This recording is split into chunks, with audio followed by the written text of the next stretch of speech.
Before we even get started with your first creative tools in Photoshop, let's start with something fun. Here in Photoshop, let us pick the brush tool. And then, if you were to change the blend mode of the brush from normal to difference, see what happens. You just need to make sure that you have selected the soft round brush. Just click on the drop down right here to change the brush tip shape, and from there go to General Brushes, pick the soft round brush. And then you also want to make sure that the foreground color is white. Let's make the brush size bigger. We learned how to do this in previous lessons with the square bracket keys. Press the right square bracket key to make it bigger, and then just start painting on white with white. See what happens? You're painting with black because the blend mode is set to difference. What's happening now is that it changes the way the brush interacts with the color beneath it. And the difference between white and white is nothing. And what is nothing in terms of color? Black. So when you paint with white on top of white, it is black. But what happens next is crazy. If you paint again, now it begins to create a pattern because it starts interacting with different levels of gray differently. Let's paint a few times like so. And it begins to create a wonderful pattern that you can use. So I'm just going to dab a little bit here, there, maybe another time there. And if you were to zoom in, this creates a beautiful luxury pattern. And you can use it for anything. Even if I were to just go to my Finder or Explorer, drag and drop a luxury logo or anything, and just make it smaller, look at how cool this looks. We will cover these little nuggets along the way. In the last lessons, we talked about what tools are, what is the toolbar, how it works. We dove deep into the different properties of the toolbar, and we also uncovered and learned basic tools like the crop tool, the move tool, and those are the tools that you get back to time and again every time you use Photoshop. In this lesson, we will uncover the creative tools in Photoshop, and these are the tools that actually play a big part in making your masterpiece happen, starting with the brush tool. What is the shortcut to the brush tool? B, because B for brush. But then again, what is the shortcut to the move tool? It's not M, it is V. Why? Ask Photoshop creators. But an easy way to remember that is move. Ends with kind of the sound of V. So shortcut for the move tool is V. The brush tool is B. You can also select the brush tool from the toolbar. Now the most basic thing about the brush tool is that it paints, and it paints with the foreground color. So here you will see two squares. One square is at the top, one square is at the back. The one that's on the top is called the foreground color. The one that's on the back is called the background color. If you click on one of these squares, the color picker dialog box will show up.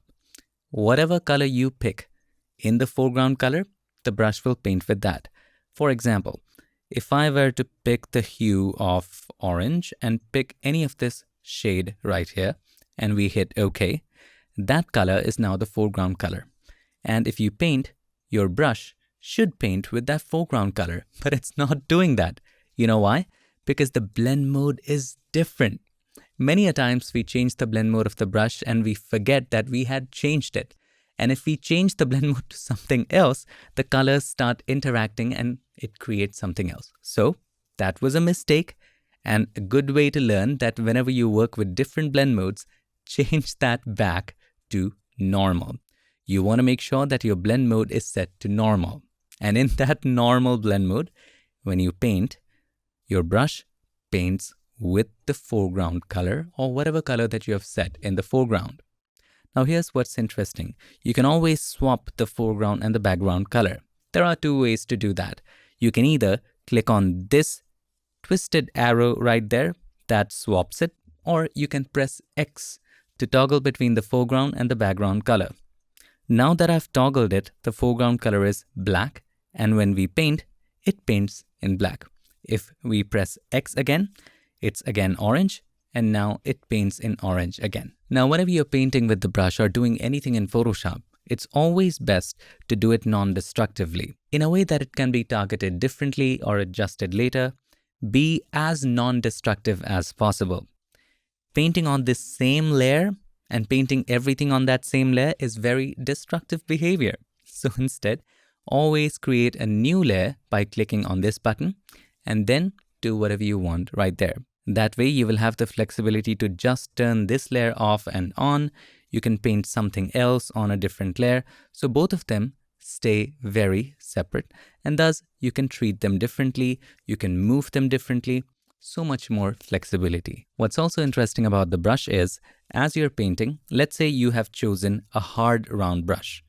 We are in the orange layer, so let's select the orange color. I simply pressed X. We paint, and this is how it paints. If I want to erase it in the same way, I don't have to pick the eraser tool. All I have to do is press the tilde key, the key to the left of 1. As long as you're holding the tilde key and then you're painting, see, it starts to erase in the same way, in that hard round brush. Now, as you're holding the tilde key, now I know some keyboards in some parts of the world may not have tilde key, or it may not work in the same way. We'll get to that later. But for right now, if you do have tilde key, know that if you take a brush of any type, let's say we take a soft round brush and we paint softly like so. If you hold the tilde key and if you paint, it erases that. And as soon as you let go of that tilde key, it resumes painting. What's happening behind the scenes is this. As soon as you're holding the tilde key, see what's happening in the Photoshop interface. I want you to take a moment and notice that again. I will hold the tilde key and you tell me what change is happening. I'm releasing it. I'm holding it again. I'm releasing it. Were you able to tell?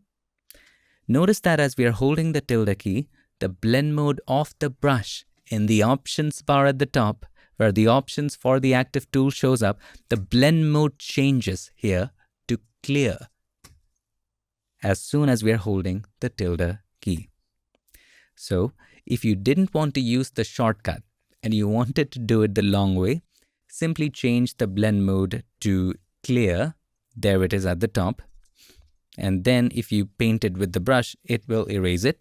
If you change it back to normal, it will paint. That's all that's happening. So if you don't have the tilde key, you can go that route. I know it is not that quick, but maybe you can assign the tilde key to some other key in your keyboard that depends on your system, your keyboard, and that is something that you can look for, or you can just simply use the eraser if that's what you can afford to do, like so. So you can take the brush, paint. If you want to erase, Alexa, stop. So you can take the brush, paint, and then you can take the eraser by pressing the E key. E is the shortcut for the eraser. For me, it's not working because I've assigned E to something else. But anyway, E is the shortcut for the eraser, or you can click on the eraser, erase whatever you want, take back the brush, and paint again.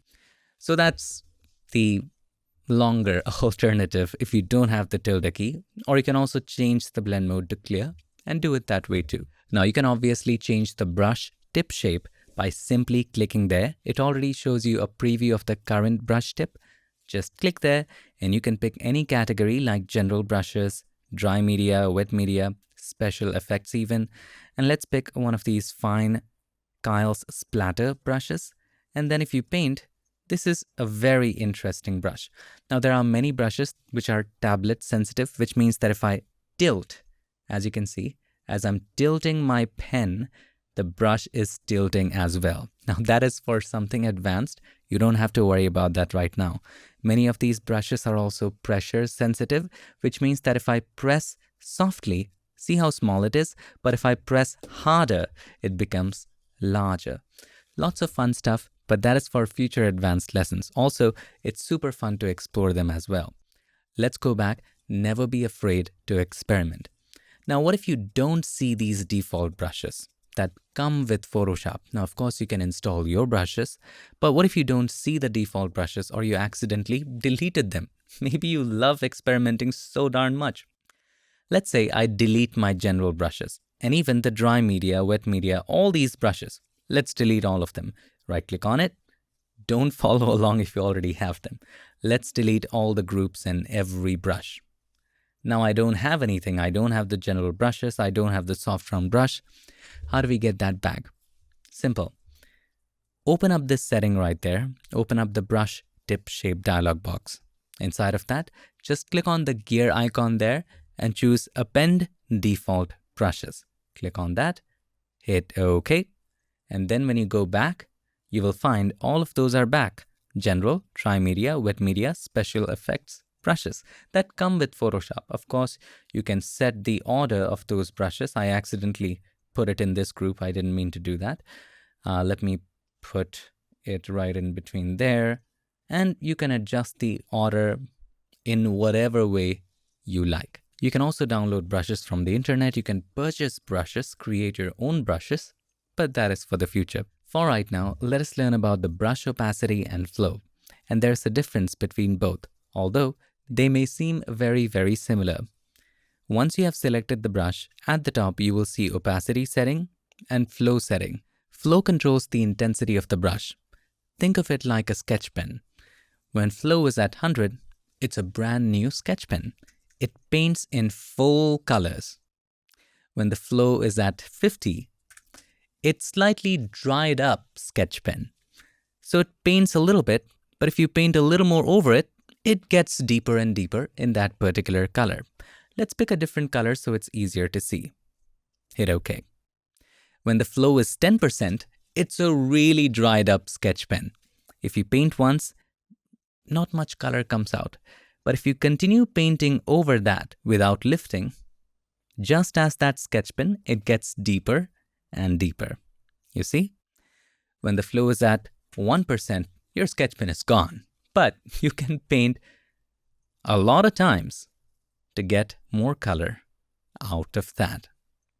So flow controls the intensity of the brush. I hope that makes sense.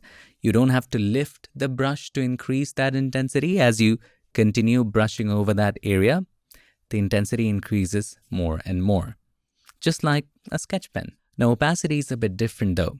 Let me take a hard round brush to make it even clearer to you.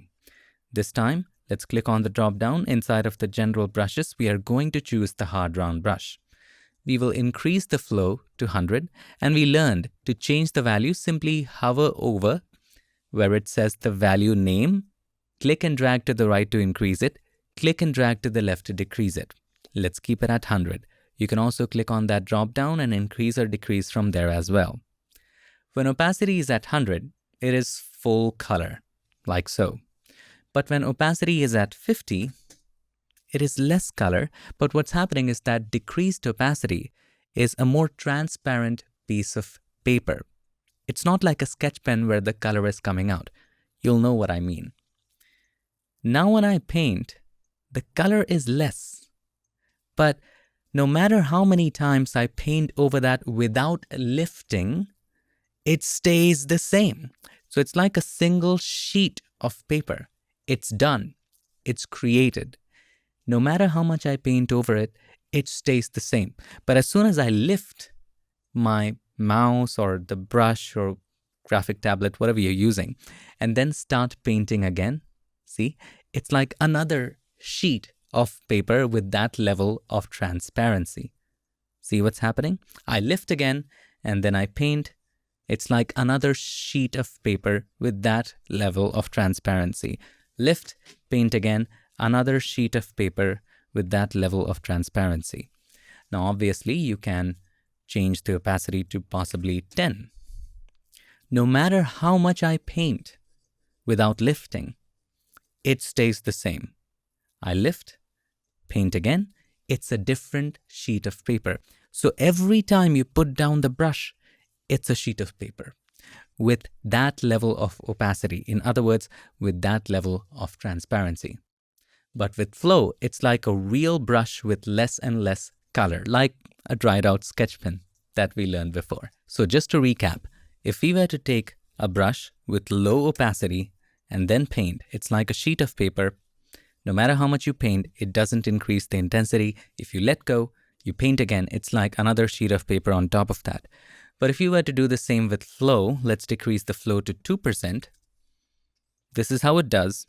But I don't have to lift my brush. I paint again. See, this is like an actual real sketch pen. So that's where the difference is. You cannot do that with opacity, and both have different applications. After you're done playing with opacity and flow, just don't forget to bring them to their original values or default values, which is 100, 100. Now, here's another trick you should know, and that is called the shift trick. If you dab or make a point like this, and then you hold the shift key and dab at another point, it joins those 2 points. If you continue holding the shift key and dab again, it continues that line. How cool is that? Let's go back. Another shift trick is that if you start painting and you continue to hold, and then when you hold the shift key, it will paint in perpendicular lines.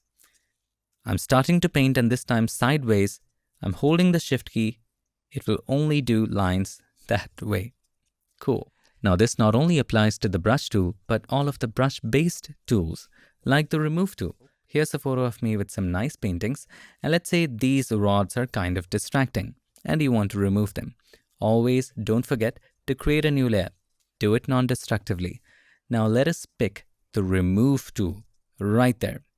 We want to make sure we turn off remove after each stroke because we want to take our time to draw the straight lines. So let's uncheck that. Also, you can choose not to use AI for this one. These artists didn't, so we shouldn't, especially for this one. Also, again, since we are painting on a new layer, you want to make sure sample all layers is checked. Now, here's how it works. I'm just going to dab here once. If you hold the shift key and dab here again, see? Draws a straight line, makes it super easy. Again, dab here, hold the shift key, dab here. Done. And if you want to apply it, you already know, hit enter or return, or click on the check button right there. It's crumpled up because my screen has been resized. Anyway, the point is, if you apply it by hitting enter or return, it's gone so nicely and beautifully. Similarly, you can do the other side.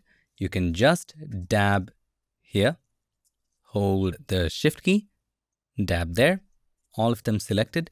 You can even include this stuff right there in the middle. And for these ones as well, just dab, hold the shift key, done. This one, dab, hold the shift key, done. Is there anything else left? This rod, it would look awkward if we didn't remove that. There you go, hit enter or return, and it should go away too. Gone, beautifully gone. This area looks a bit awkward, so I'm going to paint again. Hopefully that solves that, and it does. Now you can also take the time to remove these lines which are hanging the painting. It would look nice, maybe unrealistic, maybe not, I'm not sure, but just saying, here's the before, here's the after. See how easy that was? Now this part is really fun, especially if you're using a mouse or even not used to using a graphic tablet yet. And that is the smoothing. And smoothing fixes the curve when you have shaky hands. Right now the smoothing is set to 0. If I take the brush and let's take black, and let's take a hard round brush. I'm choosing the pressure size, which will control the size based on the pressure I press. You can choose a regular one. And let's say I were to write something like signature. Now, it's kind of not that difficult because I'm using a tablet. But if I were using a mouse, let me try to do that again. And I should have done that on a new layer. Let's create a new layer by clicking here. I'm using the mouse, as you can see. And I'm going to attempt to write that. As you can see, this is terrible. So that's where smoothing becomes helpful, even if you're using a graphic tablet. If you increase the smoothing, it gives you time to catch up and create smoother lines. So if I start right here, see, it's helping me create smoother lines. You will have to experiment it to understand how it is working. As you can see, it's taking its time and it's following along a little late. The higher the number on the smoothness, the more laggy it will be, and thus it will make the lines even more smoother. It's not as good, but you get the point. If the smoothing is less, at let's say 20%, you will notice the lag will be much smaller, but it's still smoothing it out. So that's how it works. I don't want to do that. I'm so used to this graphic tablet. But either way, it's a good way for smoother lines. But by default, I keep it 0 because I don't want lags in my work. Now, obviously, you can choose a hard round brush. You can choose a soft round brush. But you can also change their hardness. You can also change their size, obviously. But it's important to understand the shortcuts for it. By now, we have learned the shortcuts with the bracket keys for the size, but there are other essential ones too that you can learn. As a starting point, let us pick the soft round brush. Right now, as you can notice, first let's create a new layer. If I paint with it, it's quite soft. Okay? If I wanted to make the brush harder, if I wanted to make the edges less soft, in other words, if I wanted to increase the hardness, there are a couple ways. You can click on that arrow and increase the hardness from there. As soon as we increase it and then we dab, you can notice the edges are harder. If you increase it all the way up, like Fat Joe, you will notice the edges are extremely sharp. But there's a shortcut for it that makes it even more easier. Let's turn off this layer. I'm going to create a new layer. On a Mac, it's different. On Windows, it's different. On Windows, if you hold the Alt key and with the right mouse button, you click and drag to the right, it makes the brush larger. Drag to the left, it makes the brush smaller. So that's another shortcut for size. If you click and drag up, it will make the brush softer. In other words, it decreases the hardness. If you click and drag it down, it makes the brush harder. Softer, up, harder, down, larger, right, smaller, left.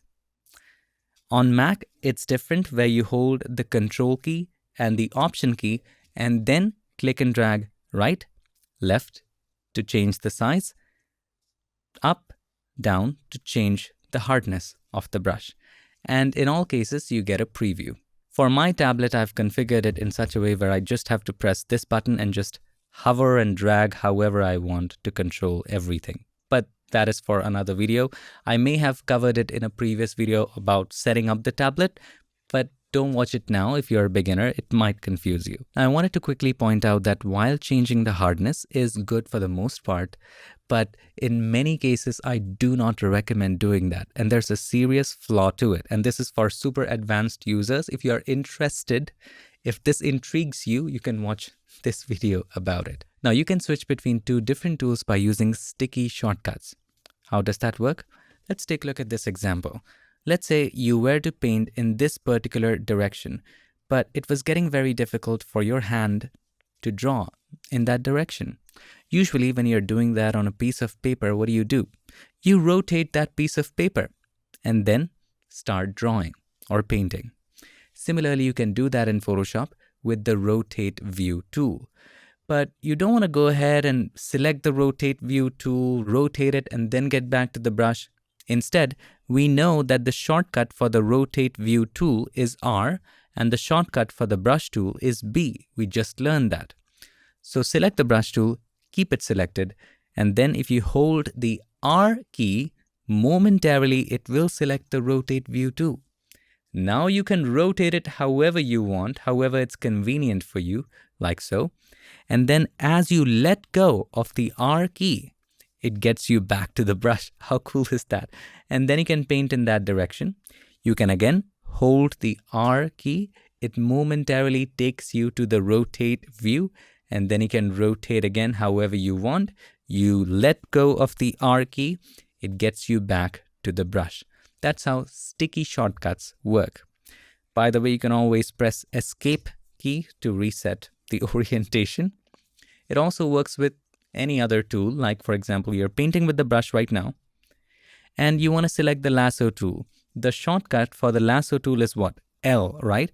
So we are here in the brush tool. I painted this stroke. If I hold the L key, it momentarily takes me to the Lasso tool. I can select that area, let go of the L key. Now I'm back to the brush. Now I can paint on just that area. Press Ctrl or Command D to deselect. That was just how sticky shortcuts work to switch between tools. But what if you wanted to switch between tools that share a shortcut or tools that are very similar? Here's how to do it. Let's say you were using the remove tool, and maybe for some areas it's working. For example, these rods, I'm just going to remove one thing here. Click, hold the shift key, dab, hit enter or return. But again, for this particular area, you want to use the patch tool. For this entire group, the shortcut is J for all of these similar tools. So I can just press shift, hold it, and then if you press J, it helps you cycle through all the tools in that group. So holding the shift and whatever that group shortcut is, it will help you cycle through. So right now, say I am in the spot healing brush tool. I hold the shift, I press J, and now I'm in the remove tool. I press J again. Now I'm in the healing brush. I press J again, and now I'm in the patch tool. So now we can select this particular area and remove it like so. Control or Command D to deselect. I would highly recommend against removing credits in paintings. This is just an example. Now, as we were talking about the remove tool, this is a great pivot to talk about the remove tool in general and learn about its basic functions. There's also a super fun part to it. Before using the remove tool, I always recommend creating a new layer by clicking on this button. And if you're using the remove tool on a new layer, you obviously want it to sample from the layers beneath it, other layers. So first, let us click and hold in that group and select the remove tool. You want to make sure if you're doing it on a new layer, and if you want to sample from other layers, of course, make sure sample all layers is checked. Now, when you select an area, there are two ways you can go about it. If you check remove after each stroke, and then maybe you circle around this, like so. As soon as you let go, by the way, that loop will be filled. As soon as you let go, Photoshop will try to automatically remove it. It will not wait for you to tell to apply and remove now. Another way is, let's go back. If I uncheck that and I do the same thing, Photoshop will not do anything. It will not remove it unless you tell it to remove. This makes things slower, but it also has its advantages. Maybe you wanted to subtract this area from being removed. By the way, to subtract an area, just hold the Alt key or the Option key. It turns into a minus, and then you can subtract this area. Or maybe you wanted to subtract this area from being removed, or maybe you wanted to add something. I'm releasing the Alt key or the Option key.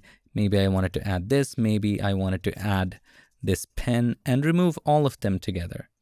Totally up to you. And then if you hit apply by clicking on this check button, keep in mind my desktop is kind of scaled, so buttons are crowded here like a subway train in rush hour. You hit enter or return and all of them go together. With the remove tool, you also have the option to create a new layer every time you apply the remove tool. You don't even have to create a new layer manually. You can just check create new layer at the top in the options bar. And then as you begin to remove things, let's also check remove after each stroke. I'm going to remove this person right there, gone, and it will create a new layer for that. You will remove the next person here, and it will create a new layer for that. So if that's what you want to create separate layers for separate removals, that can be automated too. But it usually for me creates more layers than necessary, so I usually turn that off. Again, just a personal choice. By the way, you don't have to remove every one by one. Remove tool has a built-in feature to remove distractions in Photoshop. And hopefully, I believe that with time, more things are going to come up here. But in the meantime, if you click on Find Distractions at the top, if you have the remove tool activated, you'll see that in the options bar. You have people or wires and cables. For right now, let's click on Find next to people. For the people option, there's a find button that automatically selects all the people right there. So good. You can choose to create a new layer. That's up to you for all the removal at once. By the way, you can also choose to use generative AI. You can keep it off, or you can let Photoshop decide whether it uses it or not. Hit enter or return to apply it, and it just beautifully goes away. All the distractions gone. So good. Now, if you wanted to work on a few distractions, you can do that independently. I'm going to uncheck create a new layer, and maybe this little area we're going to make a selection, gone, and maybe do a few areas like this if you wanted to. But those are, again, personal choice based on what you want to achieve with the image. And that's how it is. Now, wires and cables also work incredibly well, although do keep in mind, it doesn't let you find and modify the selection. It directly removes all of them. So I recommend in this case, let's say you want to remove all of these wires, create a new layer first. You want to make sure sample all layers is checked. Find distractions, wires and cables, remove. Click on that. It automatically finds those wires and cables and hopefully it will remove them. Let's see. And it goes away. This is good. This is really, really good. Here's the before. Here's the after. And you have it all removed on a brand new layer. If you were to just see this layer, if you hold the Alt key or the Option key and click on the eye of this layer will be solo and everything else will be turned off. That's just a simple shortcut. And you have all the replacement here separately just in this layer. Let's also turn this on, and this is pretty cool. And from there you can refine, you can choose to remove these bolts, that's up to you. And that's how wires and cables work. Another thing you might want to remember about the remove tool is that whether you want to use AI or not. If it's a simple thing you want to remove that can be replaced by surrounding areas that can be guessed, you don't need it. And it will be faster and it will maintain the original texture and stuff. But if it's something complex, a larger area, AI might be the option. For example, in this case, you want to keep these two kids, remove all the adults in the background. So let's go to Find Distractions, People. Keep in mind, AI is off right there. Find Distractions, People. It keeps the main subjects unselected. All the distracting subjects, which are these adults, they are selected. If you can choose to create a new layer, hit enter or return. Keep in mind, generative AI is off. Let's see how it does it. And obviously, it messes it up. When AI is off, it tries to look at things in the existing image, look around, and tries to fill those areas with whatever that is around. And in this case, it just didn't work because there's not much to sample from, the edges are involved, it can be messy. Let's try again.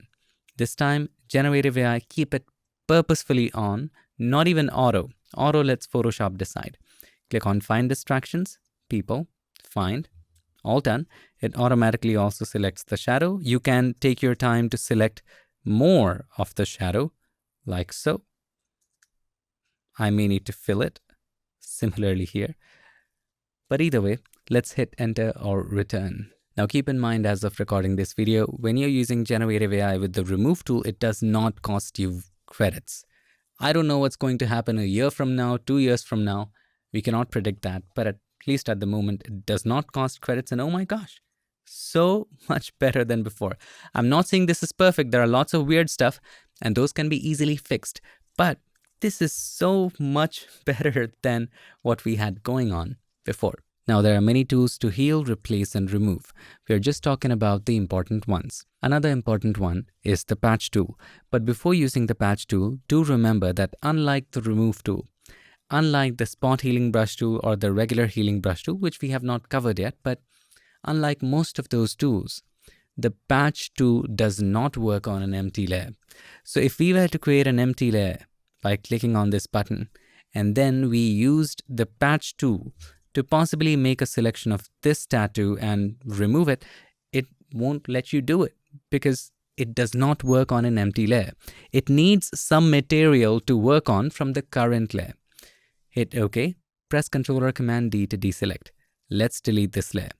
So to keep things non-destructive, our best possible alternative, although not as good as creating it on an empty layer, the best possible alternative is to make a copy of this layer.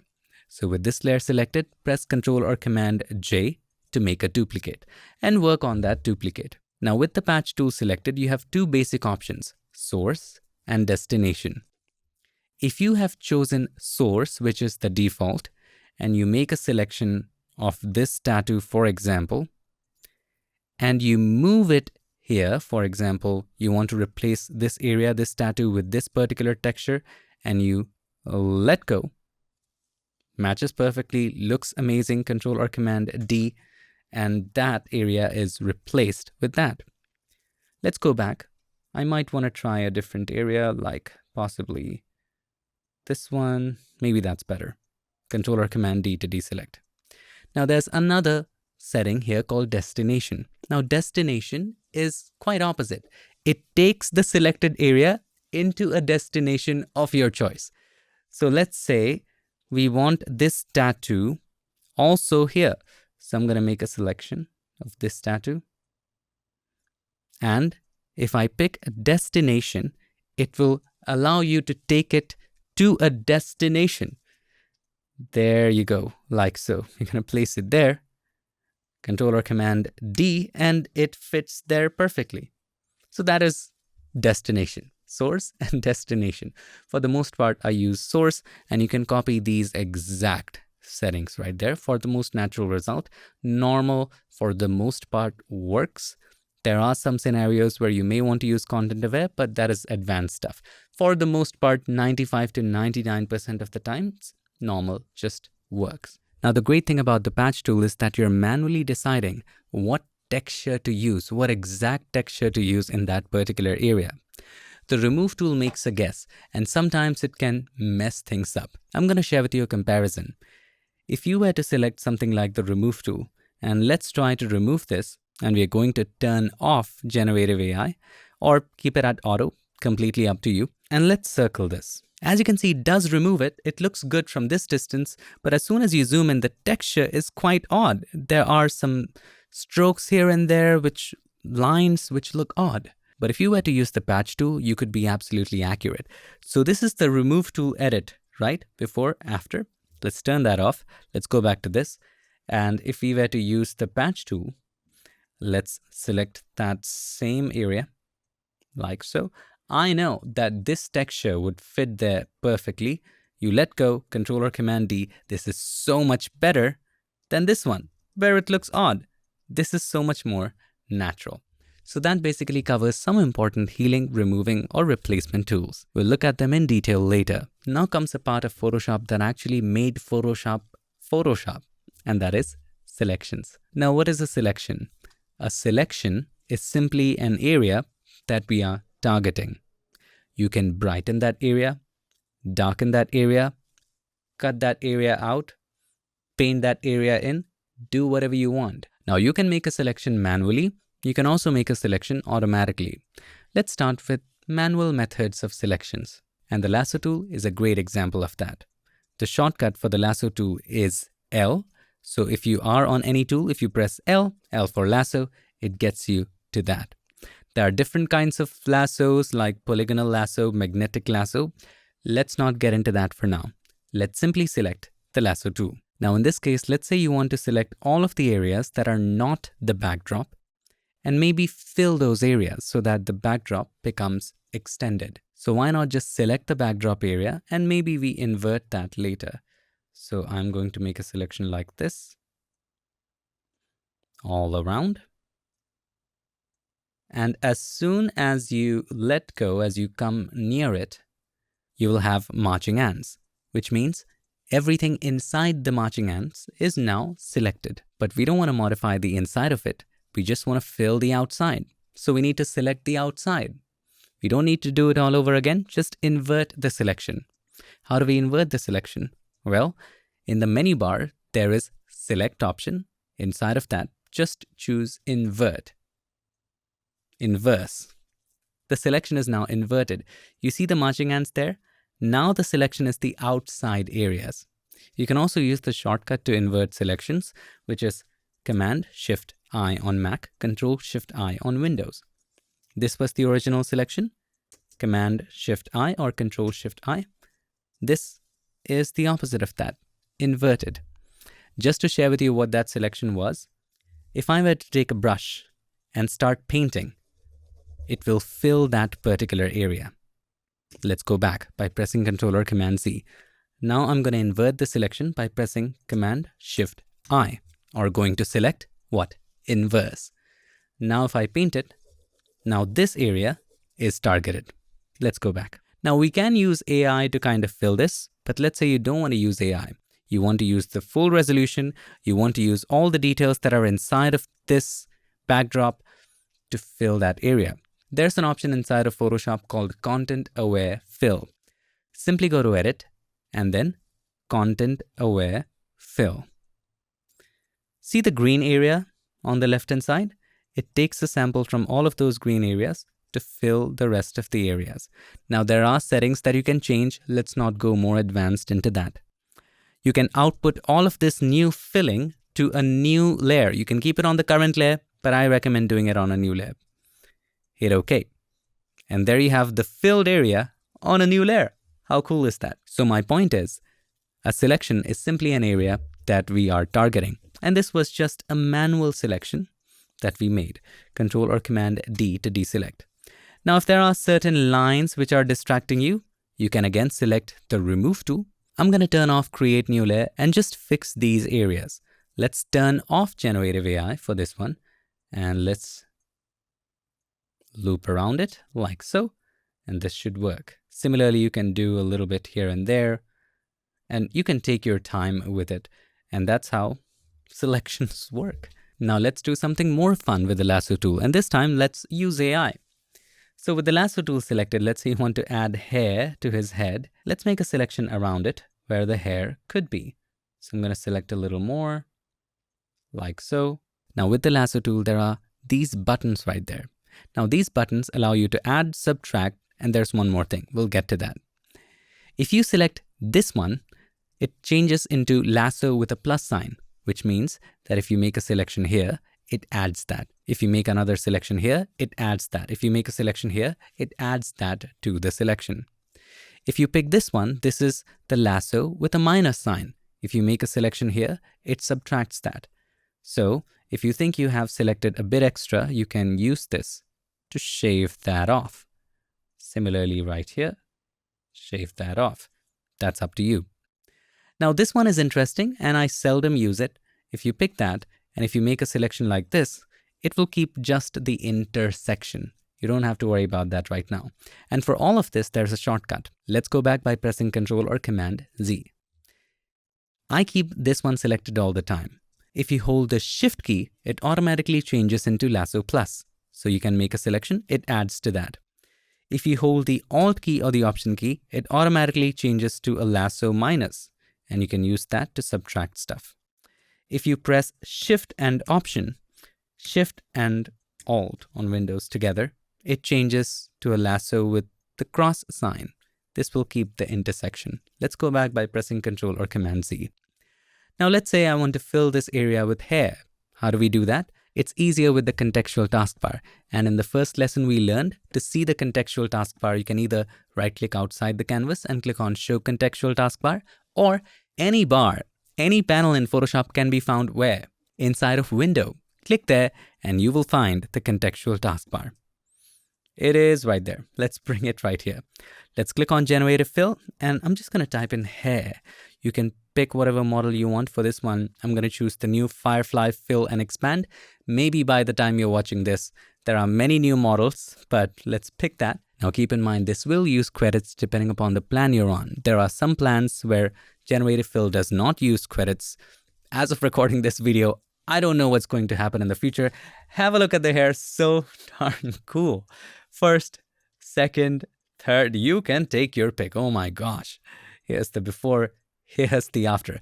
Now you can get to the options of what you filled it with by selecting this generative layer, going to Properties. If you cannot see Properties, go to Window, and you want to make sure Properties is checked. Where did that go? There it is. And then you can change between these three options that you get. If you are not satisfied with this, you can click on Generate one more time and get a completely new set of 3 more options. And we also talked about this in the previous lesson. Another quick nugget, if you're happy with one of the options, let's say you're happy with this, and if you zoom in and you find that the quality is not as high as the original image, you can actually upscale it. You can go to the properties, let's say you like this, there's a button on the top left. You click on that, it enhances the detail a little bit, and there you have a little more detail. Here's the before. It was a bit softer, as you can see. Here's the after. It has a bit more detail, although it's artificial. If you zoom out, it looks okay. Now, as Photoshop has progressed, a lot of automatic selection options have come into play. For example, we now have the Object Selection tool. If you click and hold in this group, you will find the Object Selection tool. Inside of the Object Selection tool, you click on this cog icon, and if you turn on Object Finder, now what happens is that as you hover over your image, it will start to automatically identify all of these objects, like this plant right there, like this table, like this cup. And all you gotta do is to just click on that, and it makes a selection. How cool that is! And you can do anything with that particular selection. You can, for example, click on the adjustment layer icon, and we will get to adjustment layers later. Let's say we create a hue saturation adjustment layer. It will come with that mask, which means if you change the hue, see it's changing the color of that cup. If you check colorize, you can color the cup in whatever color you want. Don't worry about it. These are for advanced lessons. Just know, let's go back. Just know that you can make automatic selections with the Object Selection tool. Let's deselect by pressing Ctrl or Command D. If there is an object that it is just not detecting, for example, you want to select this opening. It's not detecting that as an object, so what do? With the Object Selection tool, you have two options, lasso or rectangle. You can choose rectangle or lasso, up to you. It will allow you to make a rough selection around the thing that you want to select and let go. And there you go. It automatically selects that particular area. Ctrl or Command D to deselect. It even takes it a step further where it not only selects people but also parts of people. For example, in this case, with the Object Selection tool selected, if you were to click on Select People, it automatically detects these three people in the photo. How cool that is. Now, let's say I wanted to select this lady. I can click on the lady and click on the entire person and hit apply. It will select the entire person. But you can also select specific sections. Press Ctrl or Command D to deselect. This time, let's click on Select People, click on the baby, and you can select the baby's eyebrows, hair, nose, mouth, or a combination of that. So let's zoom in a bit. Select people, the baby, and maybe let's select the boy's hair, eyebrows, nose, mouth, teeth, ears, face, skin, and upper body skin. Not the arms, the hands, clothes as well if you wanted to select that. This is fine. Hit apply. All those areas will be selected. If it leaves something out, you can always add to that selection with the lasso tool. You can use a combination of these tools. So with the lasso tool, and that's where manual tools become important. Remember what we learned? If you hold the Shift key, it changes to lasso plus, so you can add these areas as well. All good? Now, say you just wanted to brighten the face of the baby. So click on the adjustment layer icon. Now, usually I would recommend to use curves, but that is a bit more advanced. To keep it simple, let's choose brightness contrast. It automatically makes a mask of that area. We will get to masks later. For right now, know that only that area is targeted. Now, if I were to increase the brightness, there you go, and maybe a contrast a little bit. So that allows you to target specific areas very, very easily. Now, this is all advanced stuff for advanced courses in selections, color grading. For now, I wanted to quickly mention the new Select subject and how incredibly amazing that is. Just a year ago, I would say, selecting something like this would be impossible. Have a look at this. If you were to select any of these three tools, the Object Selection, Quick Selection, or the Magic Wand, at the top, you'll see a button called Select Subject. You have a drop-down right next to it, which allows you to choose whether you want to make a selection using cloud or device. Cloud means the image will be processed on the cloud. It will need internet. Don't worry, it will not use credits, but that machine is more advanced. If you choose device, it will happen locally on your device. Might not be that much accurate, but it has gotten a lot better. And you can pick the default in your preferences.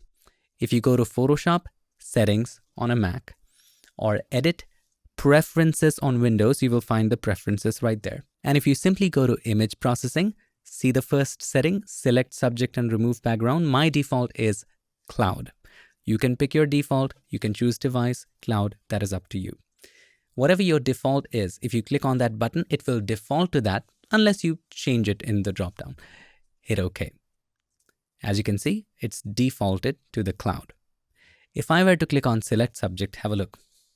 It takes a little bit of time, sends it to the cloud, gets it back, not so much time, and have a look at the selection. It even selected the net of the racket. This is so darn accurate. Have a look at the hair selection. So good. Selection like this was absolutely impossible before, automatically. Now, obviously, you can do whatever you want with this selection. Now, this is not the only way to access select subject. Let's press Ctrl or Command D to deselect. You can also access it from the contextual taskbar, no matter what tool you're on. If you are on a pixel layer and you have the contextual taskbar turned on, you will see select subject. And if you click on it, and if your default is cloud, it will use cloud, and there you have that awesome selection. Now, you can also remove the background with it. If you were to click on the mask button, it will keep everything inside the selection and remove everything outside the selection with a mask. If you click on it, there you go. It's done. Now, whatever we did, if you want to skip all that process and do it with one button, that is also possible. Let's go back to how it was. In the contextual taskbar, if you click on remove background, it does those two steps automatically. That is making a selection and then creating a mask or removing the background with it. So in this layer, we just have the subject, and we can create whatever background we want. Now, just to share with you how good this selection is, let us create a black background. Click on the adjustment layer icon and then choose solid color. It allows you to add a solid fill to the entire thing. Let's click on solid color, and you can pick actually whatever color you want. Let's pick black, hit OK. Place this layer beneath this one and have a look at it. This is so good. Just have a look at the selection. This is crazy good. Even the little, what do you call it, peach fuzz hair. This is fantastic. We may need to fix little things here and there. See that? See the racket? It's just so good. And that is the new select subject inside of Photoshop. And at this point, we are just scratching the surface. Obviously, I don't want to overload you, and today you have learned a lot, and I'm so proud of you. Think of these tools as toys and see what you can make with them.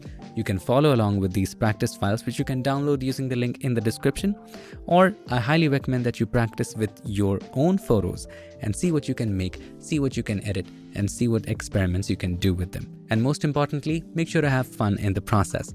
I hope this video helped you, and if it did, make sure to give us a like, and also don't forget to subscribe, and not just subscribe. Ring the bell so that you, my friend, don't miss any other feature tips, tricks, or tutorials. Thank you so much for watching. I'll see you in the next one. Till then, stay tuned and make sure that you keep creating.